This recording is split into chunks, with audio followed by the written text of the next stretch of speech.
Let me drop this bike down somewhat gently.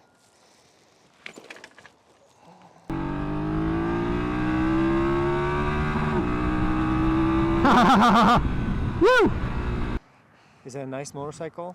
Yes. Yeah, would you buy one? Yep. Yep, okay. I want the pink heart one. You want a pink heart one? Okay.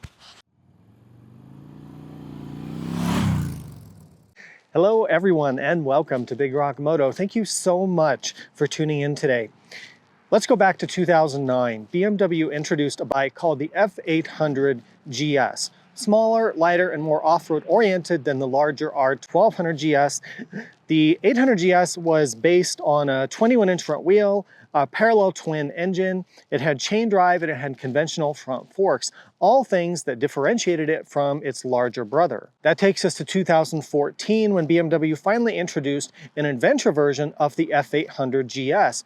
The adventure version had more equipment like pannier racks and crash bars, but it also had a much larger fuel tank and increased wind protection. Fast forward now to 2018, BMW revamps the F series of GSs and they give us the F850GS. It had a smoother engine and it was an all-new bike. Shortly after that, they also released the F850GS Adventure, which looks very similar to this bike, and they took the 850GS platform and they gave it the adventure treatment with more fuel, more wind protection, more standard features. Now, that brings us to today and this motorcycle right here. This is the 2024 F900GS Adventure. So unlike the smaller, more athletic, lighter F900GS standard model, this is not an all-new motorcycle like the F900GS is.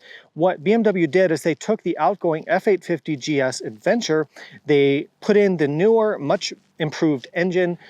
They also improved the suspension quite dramatically. So today I'll give you a tour of the specs, features of the bike. We'll ride the bike on and off road. We'll do the drop and lift test. We'll talk about the competitors. We'll give you the pros and cons, and then we'll end with some final thoughts. All right, as we get into the video today, I just have a question for you, and drop your answer down in the comments below. Considering the price and the weight of this bike is getting pretty close to something like an R1300GS or even the outgoing R1250GS if you get one of the last ones, would you consider buying the 900GS versus the larger GS, and why or why not? So I think that's a good question, so put that down in the comments below. All right, let's briefly cover the specs on the 2025 BMW F900GS Adventure. So the base price of an F900GS Adventure, and BMW is always guilty of this, kind of advertising a really low base price, it's $14,495. However, almost all the bikes you ever see out there for sale are going to have the $2,700 premium package, which includes pretty much all the stuff that you would expect to have that all these bikes have, like, you know, the luggage racks and the cruise control and the heated grips and the different riding modes and all the, you know, features that the bikes just have. Actually, that's part of the premium package. So as tested, this test bike here that you're looking at, and this is how most of them are going to come equipped, is just under $18,000. The weight of the bike is 542 pounds, fully fueled up, fully ready to ride with the full fuel tank. That's 245 kilograms. Now, I know what you're saying. That seems to be really, really heavy for a so-called middleweight or mid-sized adventure motorcycle. And that is true. But however, you have to keep in mind that you have to look at apples to apples. The weight that this bike comes in at includes the pannier racks, the center stand, the off-road foot pegs, the off-road, you know, brake lever, a set of full crash bars. It includes the large fuel tank, the adjustable windshield, all these little things that sort of you would be putting on a comparable bike. So let's say you took a Tiger 900, which is 500 pounds. Once you add all this stuff to it, guess what? You're going to be at 540 pounds before you blink an eye. So keep that in mind when you're thinking about or comparing the weight of the bike and complaining about how heavy it is. Seat height on the bike is 34.4 inches or 875 millimeters. It doesn't have an adjustable seat, but BMW does offer low and high seats, so you can get some adjustment there. But overall, it is a pretty tall motorcycle, combined with the fact that it's a bit top heavy and it's not the best bike for beginner riders or shorter riders. Let's talk about the engine. It's an 895cc parallel twin. It puts out 105 horsepower and 69 foot-pounds or 94 newton meters of torque. And it is a huge improvement and a noticeable improvement from the outgoing 850 engine. Transmission is a 6-speed with quick shifter because that comes with the premium package, and you also get a slip assist clutch. Suspension on the bike, the front forks have 9 inches or 230 millimeters of travel, and they have preload, you can see up here. They're fully adjustable, which is a huge improvement for the 900. They have preload, rebound, and compression adjustments. These are Showa forks, and they work very well. And it's really, really nice to have the adjustments. It was a real disappointment on the previous 850 that you didn't get this level of adjustment and this quality of a fork, and now you have it, and I think that's a good thing at this price point. The rear shock is electronically controlled BMW's ESA, or electronic suspension adjustment. Semi-dynamic suspension, which means it reacts to what's happening with the road and it changes the damping accordingly. It has 8.5 inches or 220 millimeters of travel. It also has your preload you can adjust through the TFT screen, and I'll show you that, and a couple different damping modes you can adjust through the TFT screen. Brakes in the front, you've got Brembo brakes. They're 2 piston calipers, not 4 piston calipers. 305 millimeter discs. And the rear is a single piston Brembo caliper back there. Tires and wheels, so we have 90-90-21 in the front and a 150-70-17 in the back. Fuel capacity, and that's probably why you're looking at the Adventure model, is much more than the 3.8 gallons or measly 14 liters on the standard 900GS, which was one of my complaints with that bike. The Adventure brings that up to 6 gallons or 23 liters, which is a very respectable amount of fuel. However, it does unfortunately contribute to a pretty top-heavy and tippy feeling on this motorcycle.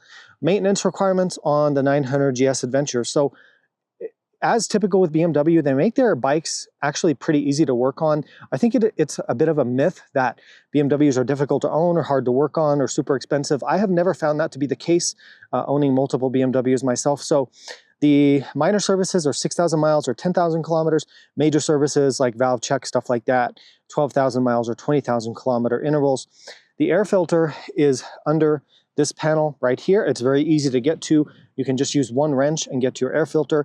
That is a huge win compared to some bikes out there like the Transalps, the Ducati DesertX, and others that require you to disassemble a lot of things to get to the air filter or take the tank off. You don't have to worry about that on this bike. All right, a huge shout out to Law Tigers for sponsoring today's video. So one huge misconception is that if you're in a motorcycle accident, the first thing you should do is call your insurance company. But that is not the case. In fact, the first thing you should do really is to contact an attorney. And the reason for that is that sadly, insurance companies are going to want to settle for the absolute least amount possible. So if you have been in an accident or if you know somebody who has, please contact Law Tigers nationwide network of motorcycle attorneys. Their information will be down below in the description at the very top. Thanks again to Law Tigers for sponsoring today's video. All right, let me briefly show you the features, take you on a tour around the bike. Starting at the front, you've got the lower mudguard, the upper beak, as you would call it, the LED headlight, LED turn signals with hazard flashers on there to show you pretty nice and bright. You have the OEM fog lights here, which provide a small amount of light, but not great. Tucked in here, you've got the radiator and the head pipes. And then down here, you can see the skid plate, which is more of a heavy-duty splash guard than really a skid plate, in my opinion. You've got these very effective factory crash bars. You know, again, keep in mind, this bike comes with crash protection already. That's a lot. There's a lot to be said for that, and that's part of the reason why the weight is listed as what it is. Come around the side of the engine, big fairing. You've got all this here that kind of protects your knees and your legs for pretty good wind protection, wind coverage. I really like the brake lever. You can flip this up and have a lower brake platform, but when you're off-road and standing up, you can flip this down. Easier to reach your brake when standing. I love that. Pretty good factory foot pegs. You've got a center stand already included. I like that. Pannier rack's already included. I love that. The exhaust is pretty large. You can see the one-piece seat, the rear luggage rack, which is included. I just like how the bike is kind of ready to go. You could just throw on bags and you're good to go touring. Probably different tires too if you're going to go off-road, to be honest. The rear lights, which are fine, nothing too much to speak about there. LEDs all the way around. You can see it has the chain, which is kind of in this gold color. the passenger pegs which bolt on, which I like, the control unit for the dynamic USA suspension. Really nice to have that electronic suspension. Not much more to cover here. And then moving up to the controls and the dashboard, you've got these plastic handguards, which are okay. You know, not great, but they provide some protection. Adjustable levers for your clutch and brake. I like to see that. Very easy to use controls, as with BMW. You've got the Wonder Wheel here. Click back and forth, move up and down. Very, very nice. Let me turn off the hazard lights. Menu switch, traction control, suspension settings, cruise control. All very simple to use, easy to use. You've got a dedicated button, a hard button for heated grips. I really like that. SOS, which is under a little cover. The power switch here. GPS mount. This is a connected ride navigator, I believe, here. And then your TFT screen, you can go in here and go into your settings, configure things how you want. It's a very nice TFT. BMW does a fantastic job with these. You can go in here, see your vehicle, see your tire pressures, your temperatures, your fuel ranges. It has tire pressure monitoring system already installed, which is fantastic. A lot of good information here. You know, BMW's always throws this in my face. How many hours? It says I've been drinking coffee for 6,948 hours and 52 minutes. I think that's a little bit overkill. I think that's almost offensive, honestly. I don't think I drink that much coffee, but you know, maybe I do. But I like how BMW always lists how long you've been drinking coffee as a feature of the bike. I do think that's interesting. In terms of your suspension adjustments, if you hit the suspension button once, what you're going to get is you can go between road and dynamic. And then of course, if you're in off-road mode, you're going to have the enduro damping is what you're going to have.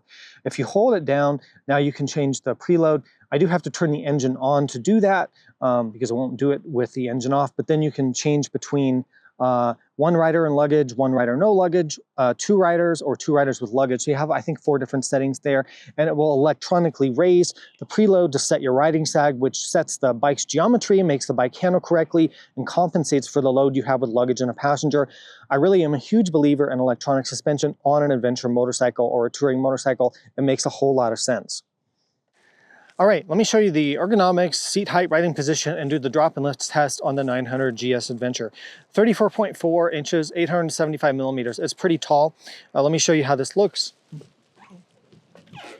I'm 5'10" or 1.78 meters tall. I have a 32-inch inseam. Let me take the bike off the side stand here.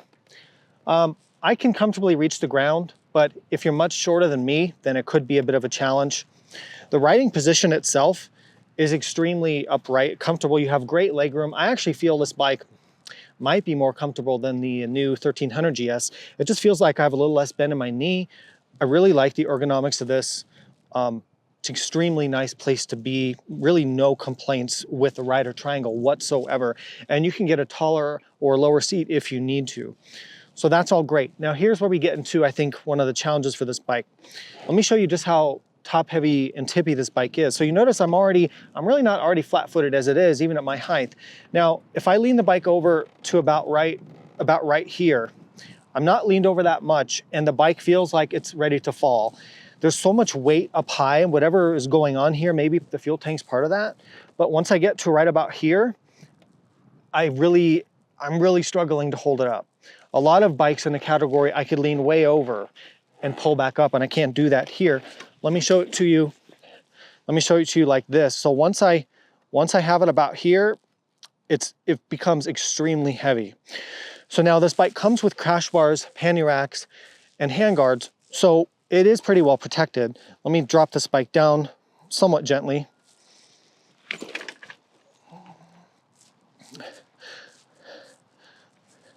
All right, now this bike is a difficult one to lift. I remember doing this on the 850GS and I almost broke my back. So let me see if I can get, oh, I need to put the bike in gear.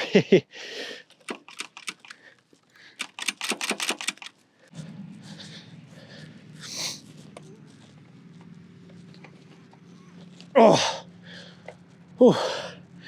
This thing is no joke. I'm pretty good at doing this because I do this stuff all the time.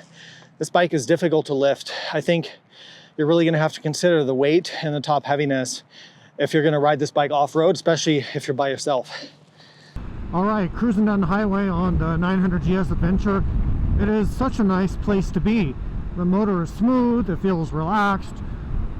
The wind protection is really good for your legs and your upper body. I have the windshield in a high position. I can easily flip this down. If I flip it down, I get clean airflow on my helmet. If I put it up, the wind is kind of hitting just the top of my helmet. I could probably use a little bit taller windshield if it was for me, if it was my own bike. But other than that, I've got the heated grips on low, kind of enjoying that because it's just a little cool air today. I feel a little bit of heat from the engine, but not too much. But of course, it's not summertime, so I really can't test that. The mirrors are smooth. If I want to cruise faster, you know, this thing does a really nice job. I have to be careful right here to not get a speeding ticket. This section of highway is patrolled really heavily, but you know what, this thing is such a nice place to be at higher speeds cruising down the highway. You just feel like you could do this all day long. It's a really good, for a middleweight bike, it is an excellent, you know, setup for touring, long distance riding. Okay, as we get into a little bit of sporty riding here, going up the mountain, I'll switch the ride mode to dynamic. What dynamic mode does is it does change the suspension damping in the back, because the front's not electronic, remember. But you can also go in dynamic suspension in road mode, so really all you're really doing is just changing the throttle response. The bike does not accelerate faster or have more power in dynamic mode versus road mode. That's something that a lot of people get wrong. It just changes the power delivery, the throttle response, you know, how responsive it feels. So in comparison to the outgoing 850, this is such a revelation.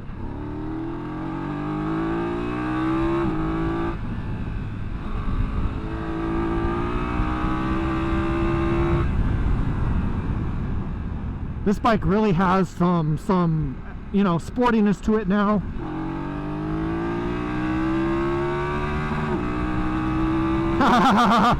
Woo!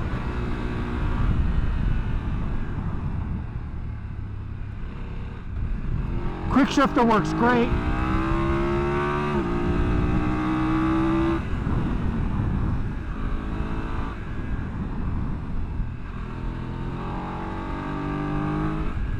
So the steering response is kind of slow, but I'm okay with that because off-road it translates to it's very stable in sand and loose surfaces.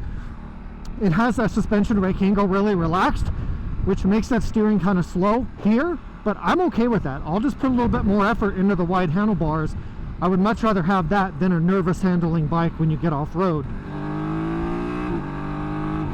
Quick shifter is excellent, very good. The motor has a nice sound to it.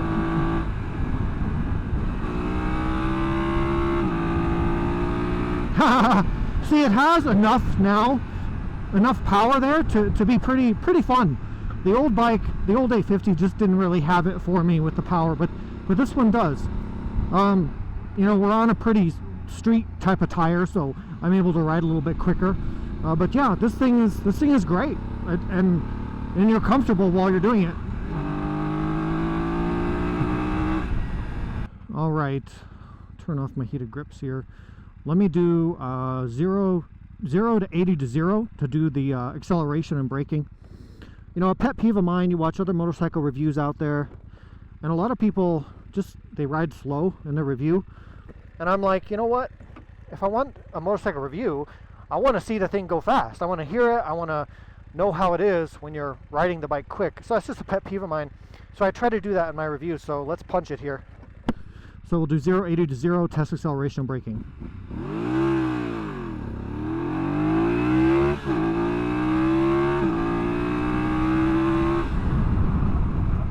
Okay, that's a full panic stop all the way as fast as I can stop. Pretty good performance, pretty good.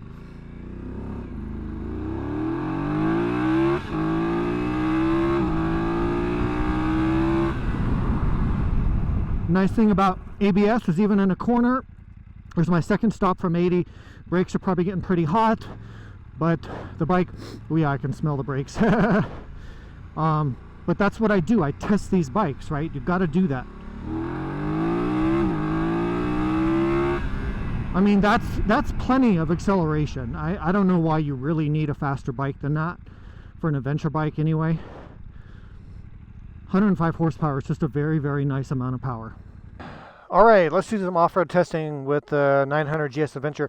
Let's do the suspension test first. Really rough, big ruts, big rain ruts, so that's really good test for suspension. So you have the full adjustability on the forks, which is good. You can fine-tune your compression and rebound damping. You can change your preload to kind of change the ride height of the front. That really can affect the handling for better or worse. You want more stable, crank in that preload. You want sharper handling, crank that preload out. You can also play with the ride height of the rear of the bike with the ESA. So you got a lot of adjustments here and tunability, and people forget about that. It's really nice to have that on a bike like this. You can really kind of change the handling around. Now, I'm on street tires, so we kind of have to keep that in mind. Some other things, so the riding mode, so I'm going to go into Enduro Pro mode. What that does is this is going to put the rear shock into Enduro damping, which loosens up the damping a little bit to give a better ride. The front forks, again, you don't have any electronics on the front forks. You got to do that stuff manually. The traction control system, so I guess that is one complaint I would say, is that I wish BMW would give you more adjustment on the traction control. You get Enduro traction control or Enduro Pro traction control. Enduro Pro allows a generous amount of slip, but in an Enduro mode is almost like just road mode. It doesn't allow much slip, so I would really like to see something more adjustability. Ducati and KTM give us a lot more levels. So anyway, that is one thing I would say. Let's start riding it.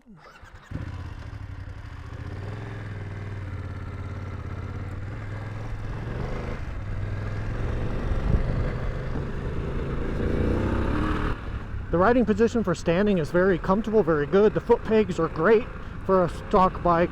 Really, really nice. Very comfortable to stand up. And of course, that's better when you're off-roading. The initial impressions I get from kind of going through all the terrain here is it definitely sort of goes through the rocks and stuff better than my personal 1250GS with the smaller wheel. So I do notice that.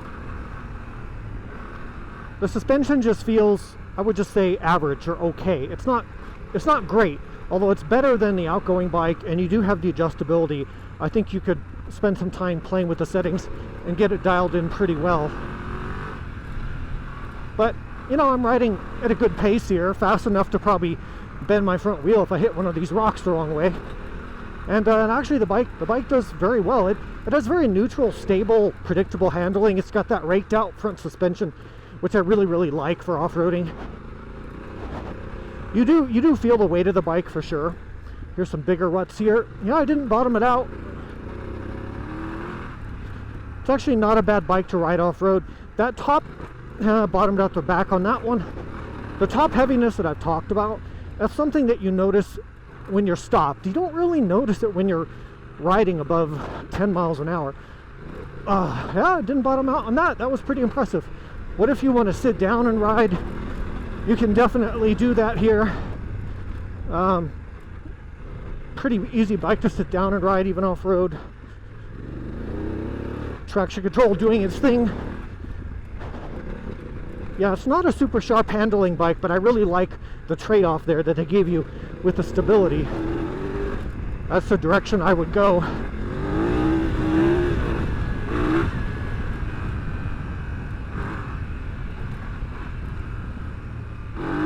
Yeah, Enduro Pro mode lets you have some fun for sure.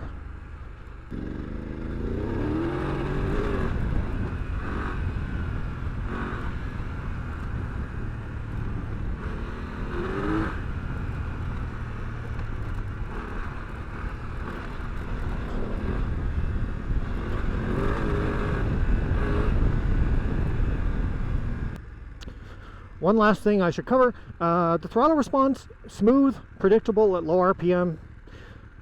If you need to ride slow, do that kind of stuff, you don't have any surging or on-off. BMW traditionally does a great job of that, and this bike is no different. I can slow down here to 2 miles an hour.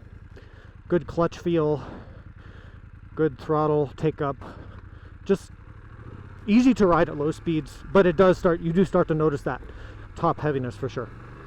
All right, let's rip through the sand wash a little bit. Even though I got street tires, I think we have just enough moisture we can survive and not get ourselves buried in there and have to walk home, because that would not be good. But before we do that, I want to talk about the suspension rake angle. So one thing I really appreciate what BMW's done with the 850GS, with the 900GS, and with this 900GS Adventure, is they took the route of stability with the suspension geometry. It's like 29 degree rake angle. So, and compared to something like a Tiger 900, which I bought for myself and then sold shortly after, the thing that I couldn't stand about the Tiger, the only thing that's really bad about it, is that the suspension had 24 degree rake. It was like, imagine a fork being more like that.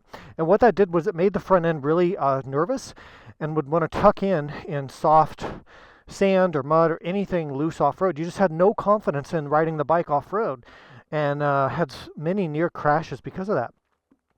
With this bike and bikes like this, like Africa Twins and a DesertX, and these GSs, they have a really nice, relaxed geometry. So when you go through sand or deep gravel or something, everything else being equal, which of course is not equal, but if everything else was equal, that makes the bike more stable, easier to ride in those loose conditions that we often find ourselves in adventure riding. Of course, you can take preload out of the back to help rake the bike out, make it more stable. You can also add ride height to the front with the preload in the front. Same idea, but ultimately you are stuck with that baseline level of the suspension rake that they give you. So let's do a quick rip through here. Even with pure street tires, I'm still willing to do this. Probably not the smartest thing, but the sand is not dry right now, so I think we'll be okay. So I've got to go ahead for this and turn off traction control. What I like is they give you one button. You press the button, turns off. I mean, come on, other manufacturers, don't make me go into a menu to do something. I really like having a button to do that.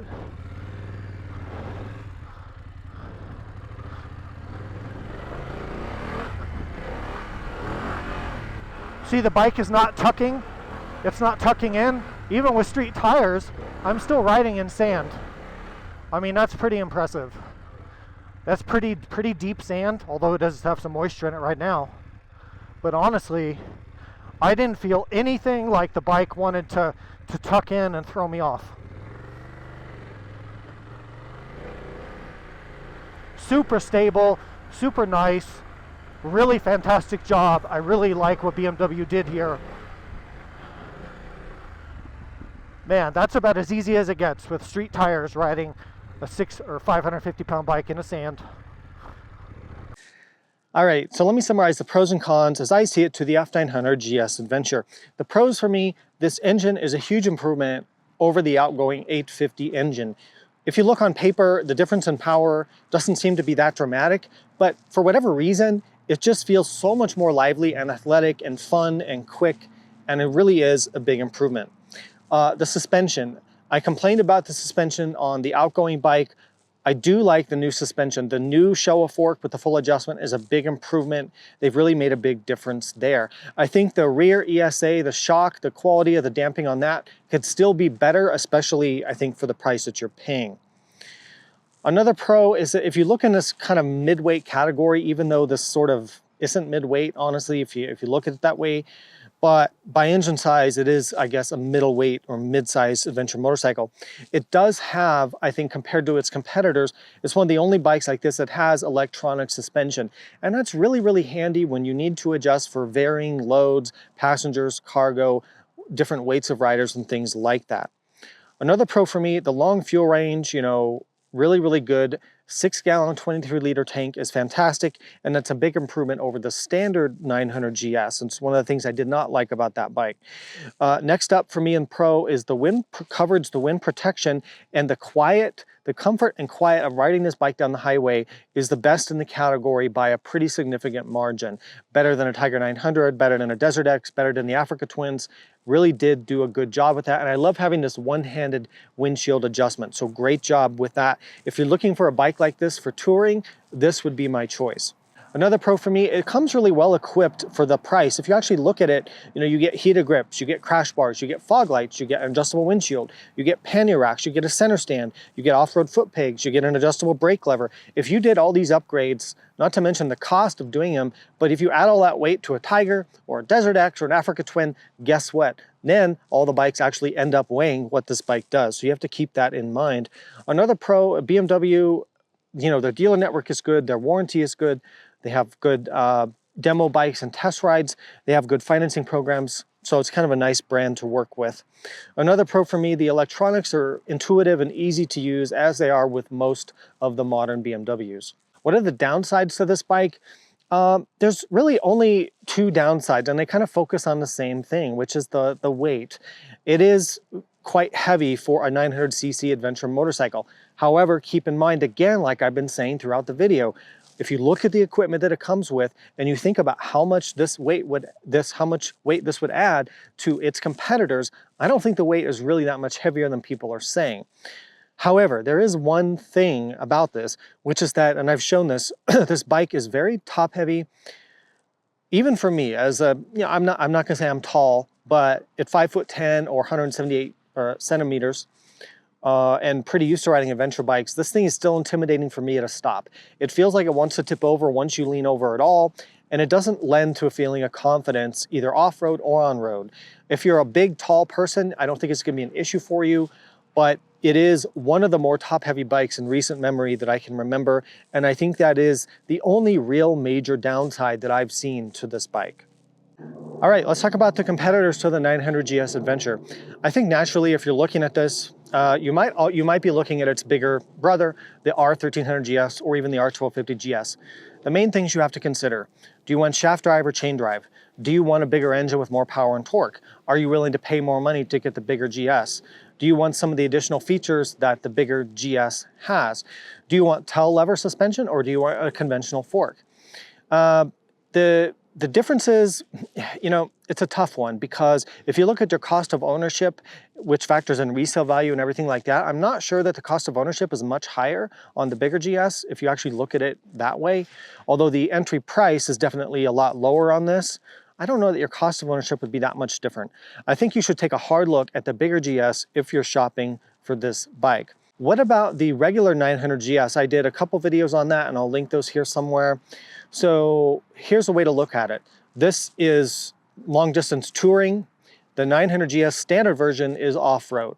So the standard 900GS is more going after a KTM 890 Adventure R or a Aprilia Touareg 660 or something like that. This is kind of taking some of the touring amenities and comfort of the bigger adventure bikes in that mid-size engine category with that lower price tag. So this is a bit of a hybrid that could be good or bad depending on what you're looking at. But again, off-road focus, 900GS standard, touring focus, 900GS Adventure would be much better for you. What about a Honda Africa Twin Adventure Sports? Yeah, that's a tough competitor to this bike. I think if you look at the Adventure Sports from Honda, especially the latest 2024 models, they have gone down to that 19-inch front wheel, but if you push me to pick between this and an Africa Twin, I'm gonna go Africa Twin every day, just because I feel like it's just a slightly better overall motorcycle, and it comes in about the same price point. Plus you have the option of getting Honda's dual clutch transmission, or DCT, if that is something you want. The 900 GSA is a good motorcycle, but the Africa Twin, I just think, is a really tough competitor to this bike. What about a Ducati DesertX? So the DesertX is priced similar to this. Again, this is set up a little bit more for touring. This has much better wind protection, much less wind buffeting. Well, this is more comfortable going down the highway at high speeds. Off-road, the DesertX is better. The DesertX handles better than this bike, has more power than this bike, but it also comes with Ducati ownership, which means a little bit more in terms of maintenance, especially because the engine uses Desmo valves. The maintenance on this is easier. The DesertX has the air filter buried under the fuel tank, which is a big downside for somebody like me because I ride off-road. It's a tough one. The DesertX is a really nice machine, but so is this bike. They're both pretty good choices. What about Suzuki v-strom 1050DE? So that is a bike at this price point that has a 21-inch front wheel around this $18,000 mark. No, I don't know. I don't want to get into it. I don't know what to say. I would not buy the v-strom over this. The v-strom is even more top heavy than this, and it just didn't give me much enjoyment from riding. I know this is a bit subjective, but that 1050 v-strom, I don't know. Something about it for me just didn't work. Objectively, there's really nothing wrong with it, but I would choose this over the v-strom if it was me. What about a Triumph Tiger 900 Rally Pro? Again, another really tough competitor. Amazing 3-cylinder engine, you get adjustable windshield, you get some really cool standard features with that bike, and it's about the same price as this. This is more comfortable, this has a better wind protection. I know you're getting tired of hearing that. This is better for touring. This is more stable, predictable handling. This has more rake to the front end, so it's a bit more predictable. The Tiger is more of a twitchy handler. It really turns fast, but off-road and soft conditions, it's very nervous and unstable. That's why I ended up getting rid of mine. I just didn't like it off-road. Could never trust the front end. The Tiger, I think, is more fun to ride.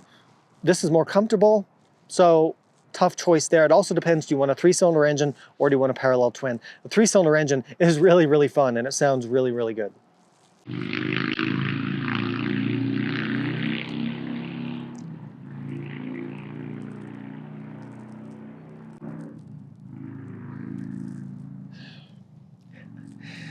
Final thoughts on BMW's updated F900GS Adventure. I'll be honest, I wasn't a huge fan of the outgoing 850GS Adventure. It didn't feel very quick, didn't have that much power, it wasn't very competitive, it was pretty heavy.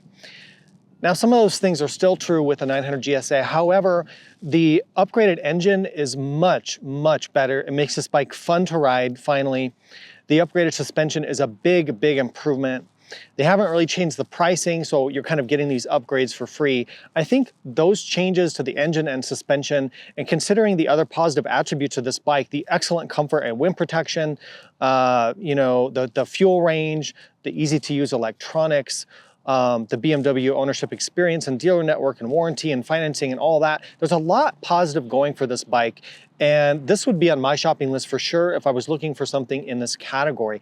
I think the magic thing about this bike, it's kind of cool, is that it combines sort of the touring amenities and comfort of some of the open class adventure bikes, 1200cc, but it gives you that in a bike that costs a lot less and has a smaller engine, because who really needs 150 horsepower? Nobody really does. 105 horsepower is more than enough. So I like it for that reasons. We've talked about the downsides. It is very top heavy. It really seriously is. If they could somehow fix that, this would be a really hard bike to beat, and it would be at the top of my list. But because of that top heaviness, I think that is a bit of a challenge for this bike. And it's something that if you're looking at this, you need to go out and really feel it for yourself at the dealer, take a test ride, get a feel for it, and see if it's something you're going to be able to live with. Thank you so much for watching. Please support the channel. There's ways to do that down below. And thanks again to Law Tigers for sponsoring today's video. Thanks so much for watching. Ride safe. I'll see you out there.